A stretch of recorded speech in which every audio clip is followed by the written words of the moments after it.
The lawyer's name was Gerald Marsh, and he had been handling my family's legal affairs for 26 years, and he was not a man who paused. He read documents the way experienced readers read everything, with the forward momentum of someone who knows what is coming next and does not need to slow down to find it.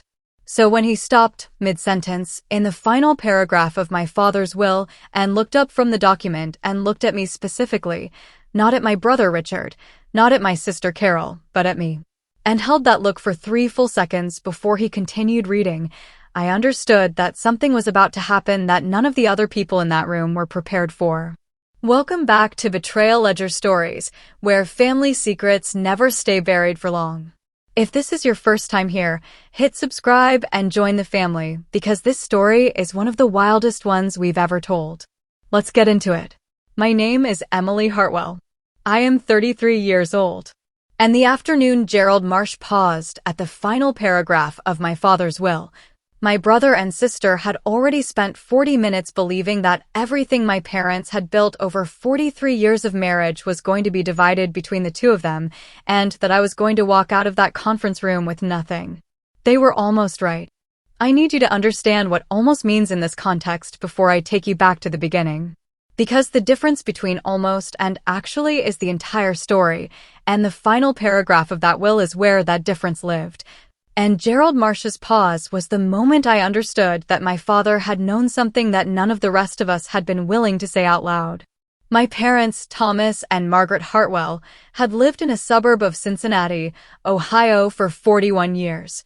In a 4-bedroom colonial on Sycamore Lane that my father had purchased at 32 with the down payment, he had saved over 6 years of working double shifts at the manufacturing plant where he eventually became plant manager and where he worked for 38 years total because he was the kind of man who found something he was good at and stayed.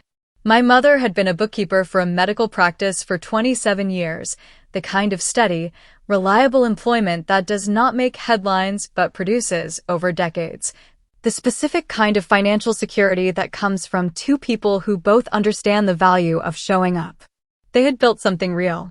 The house paid off. Retirement accounts. An investment portfolio my father had started in his 40s with the same methodical attention he brought to plant management, reading about index funds in library books and making decisions slowly and without drama. The estate, when Gerald Marsh laid it out in the conference room of his office in downtown Cincinnati on a Tuesday afternoon in March, was approximately $1.8 million. The house, the accounts, the investments, a small rental property my father had purchased 12 years earlier in a neighborhood that had since improved enough that the property was worth 3 times what he had paid for it. $1.8 million, accumulated over 43 years by two people who had started with a down payment saved over 6 years and had not wasted anything they earned. Richard was 41. He lived 20 minutes from my parents in a house he and his wife Karen had purchased 7 years ago, and he had been the kind of son who came for Sunday dinners and helped my father with the lawn in summer and drove my mother to her eye appointments when my father's knees made driving uncomfortable. He worked in commercial banking, which gave him a vocabulary for financial conversations that had made him, over the years, my parents' primary sounding board on anything involving money. He knew the rough shape of the estate. He had known it for years. Carol was 38. She lived in Columbus, 45 minutes away, with her husband Mark and their 2 daughters. And she had been the kind of daughter who called every Thursday and remembered every birthday and hosted Christmas in the rotating family schedule with the organized warmth of someone who understood that maintaining family connection required actual effort and was willing to provide that effort consistently. She was closer to my mother than Richard was, in the specific way of daughters and mothers who share a particular frequency of communication and understanding that sons and fathers sometimes approximate but rarely duplicate. I was 33. I had moved to Portland, Oregon at 25 for a job that had become a career, and I had been, by the geography of that decision, the child who was not there for the Sunday dinners and the lawn help and the Thursday calls and the Christmas hosting rotation. I visited twice a year. I called regularly. I had a relationship with my parents that was real and warm and conducted mostly across 2,000 miles, which is a different kind of relationship from the one you build 20 minutes away, but is not, by any measure I understand, a lesser one. It is just shaped differently by the distance. My parents had not seen it that way. Or rather, my father had seen it one way for a long time and had, at some point in the final years of his life, revised his understanding. The revision was in the final paragraph. But I did not know that yet when Gerald Marsh began reading. 6 months before my father died, I had flown to Cincinnati for what I had understood was a routine visit. My father had been diagnosed with prostate cancer 2 years earlier, slow-moving, managed with treatment, the kind of diagnosis that changes the texture of everything without immediately changing the facts. He was 71, still sharp, still himself, still the man who read the newspaper front to back every morning and had opinions about everything and delivered those opinions with the dry, measured precision of someone who had spent decades managing people and understood that the way you said something mattered as much as what you said. We had sat on the back porch on a Saturday afternoon, the two of us, my mother inside somewhere with Carol who had driven up for the weekend, and my father had said something I had been turning over ever since. He had said, "Emily, I want you to know that I understand the choice you made when you moved to Portland." He had paused after that, not the way Gerald Marsh would pause 7 months later, but in the way of someone choosing the next words with particular care. He said, "I did not always understand it, but I do now." He said it looking at the yard he had maintained for 41 years, the garden beds my mother had planted and replanted every spring, the oak tree in the back corner that had been small when they moved in and was now large enough to shade most of the yard on a summer afternoon. I had not known what to say to that. I had said thank you. He had nodded, and we had sat in the particular comfortable quiet of two people who understand each other well enough not to require conversation to fill every moment. He had died 4 months later. Not from the prostate cancer, which was still slow-moving, but from a stroke, swift and without warning, on a Wednesday morning while he was reading the newspaper at the kitchen table. The conference room where Gerald Marsh read the will was on the 14th floor of a building in downtown Cincinnati, with a view of the Ohio River in the gray March distance. There were 5 of us, Gerald at the head of the table, my mother Margaret to his left, Richard and Carol on one side of the table and me on the other. And the room smelled like the particular combination of old leather and recycled air that expensive conference rooms in law offices always smell like. A smell I associate entirely with that afternoon and with the specific quality of the silence that existed in it before Gerald began reading. He read the preliminary sections without pausing. The identification of assets. The designation of Margaret as primary beneficiary of the retirement accounts. The structure of the trust that would manage the investment portfolio. Richard and Carol were both very still in the way of people who are listening carefully to something they have been told to expect and are checking the document against the expectation. My mother had her hands folded on the table in the way she folded her hands when she was in a formal situation and was being careful.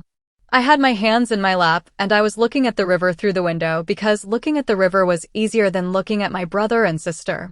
The distribution section began with the house. To Richard, a 40% interest. To Carol, a 40% interest. To Emily, nothing listed. Gerald read it without inflection. Richard did not move. Carol looked at her legal pad. I looked at the river. The investment portfolio. To Richard, 45%. To Carol, 45%. To Emily, nothing listed. Same inflection. Same stillness in the room. The number 10% existed somewhere, implied by the math, and nobody in that room spoke it because Gerald had not spoken it and Gerald was the one reading. The rental property. To Richard and Carol jointly, in equal shares. Full stop. I was aware at that point that I had been written out almost entirely, and I say almost because the math of 40 plus 40 and 45 plus 45 implied remainders that had not yet been addressed. And Gerald had not yet reached the final paragraph, and something in the way he was holding the document told me there was more. I did not know what. But Gerald Marsh was not a man who paused, and he was about to pause, and I stayed very still, and I kept my hands in my lap and I waited. The final paragraph began with a sentence that Gerald read at the same pace he had read everything. Then he stopped, mid-sentence. The word he stopped on was specifically. He looked up. He looked at me. 3 seconds. Then he continued. The paragraph said the following, and I am telling you this in my father's language because he wrote it himself. Gerald told me later, at a separate meeting, he had requested specifically with my father 8 months before the stroke. A meeting my father had requested without telling anyone else in the family it was happening. The paragraph said that he was specifically leaving his daughter Emily the sum of $250,000 in cash to be drawn from a separate account established for this purpose, not as a share of the estate assets, but as a personal bequest outside the trust structure, because he wanted her to have something that was entirely and unambiguously hers, not a percentage, not a share. Not something that required the cooperation of her siblings to access, but a clean amount in her name with no conditions attached. It said he had made this decision because Emily had built a life 2,000 miles from home with the same methodical attention he had brought to building his own, and that he respected what that required and had not always said so, and that this was his way of saying so now when he still could. The room was very quiet when Gerald finished reading. Richard spoke first. He said he did not understand the structure, that it seemed inconsistent with the overall distribution. Gerald explained. In the patient professional way he explained things, that the separate account had been established legally and specifically, and that the bequest was not subject to the trust structure and was not contingent on anything. Richard said he would like to review the documentation. Gerald said of course and provided it. Carol was looking at her legal pad. She had not written anything on it. She looked up when Richard finished speaking, and she looked at me, and something passed across her face that was complicated in the way that sibling feelings are complicated when money is present, and then she looked back at her legal pad and did not say anything. My mother had not looked surprised. That was what I noticed when I finally looked at her directly, after Gerald finished reading, after Richard spoke and Gerald responded. After the room had done the particular rearranging that rooms do when a document has been read that changes the shape of what everyone in them expected. My mother was not surprised. She had known about the separate account. She had known about the final paragraph. She had not told Richard or Carol, and she had not told me, and I understood, looking at her face in the gray March light of the 14th floor conference room, that she had agreed with him. I drove to my mother's house that evening. The house on Sycamore Lane, the colonial she had lived in for 41 years, which now belonged in part to Richard and Carol, and which would eventually be sold or bought out, and which was still, that evening, simply the house where my mother lived and where I had grown up. She was in the kitchen when I arrived, making tea in the way she had made tea my entire life, with the kettle on the stove and the loose leaves in the pot, because she had never trusted tea bags to do the thing properly. I sat at the kitchen table. She brought 2 cups and sat across from me. The kitchen smelled like the specific combination of her hand cream and the eucalyptus candle she kept on the windowsill and the old wood of the table that had been there since before I was born. She said, "He wanted to tell you himself. He ran out of time." I said, "Why this separate structure? Why not just include me in the distribution?" She wrapped both hands around her cup the way she wrapped her hands around things when she was thinking carefully. She said, because he knew Richard would find a way to complicate a percentage. He knew Carol would feel it required discussion. He wanted you to have something that did not require anyone's cooperation to be yours. I sat with that for a long time. The kettle had gone quiet. The eucalyptus candle on the windowsill had burned down to the last inch of wax. Outside, the March evening was doing what March evenings in Cincinnati do, cold and dark and hinting at nothing warmer. I thought about the back porch in September. I did not always understand it, but I do now. I thought about a man who had read library books about index funds and worked 38 years at a manufacturing plant and saved a down payment over 6 years and had, at some point in the final year of his life, sat across from Gerald Marsh in a downtown Cincinnati conference room and asked him to set up a separate account with a specific amount and a specific instruction and a final paragraph that a man who did not pause would pause at when he read it, because the pause was the point. Because the pause was the moment the room understood that Thomas Hartwell had been paying attention to his youngest daughter from 2,000 miles away for 8 years and had decided, in the specific language available to him, to say so. $250,000. Not a percentage. Not a share. Not something that required anyone's cooperation to be mine. Clean. Unambiguous. His. I stayed in Cincinnati for a week. I had dinners with my mother and quieter meals with Richard and Carol that were not uncomfortable, but were not entirely comfortable either. The specific temperature of family relationships when money has recently been a subject and is not yet not a subject. Richard reviewed the documentation and did not find a basis for challenge, which Gerald had been confident he would not find because Gerald Marsh had been doing this for 26 years and did not make structural errors. Carol did not raise the subject directly with me. She asked about Portland, about my job, about whether I was seeing anyone. The ordinary questions of a sister who is deciding what kind of relationship she wants to have going forward with a sibling and is using ordinary questions to buy time for that decision. I flew back to Portland on a Sunday evening. The flight was 4 hours and I spent most of it looking at the window at nothing in particular, the dark of the country below the clouds, occasional lights that could have been anything. I thought about my father reading the newspaper at the kitchen table on a Wednesday morning and not getting up. I thought about the pause in Gerald Marsh's voice on the word specifically. I thought about $250,000 sitting in an account with my name on it and no conditions attached.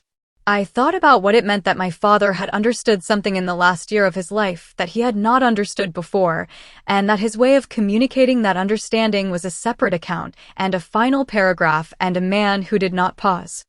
The money went into my own accounts the following month, transferred cleanly and without complication the way Gerald had structured it to transfer.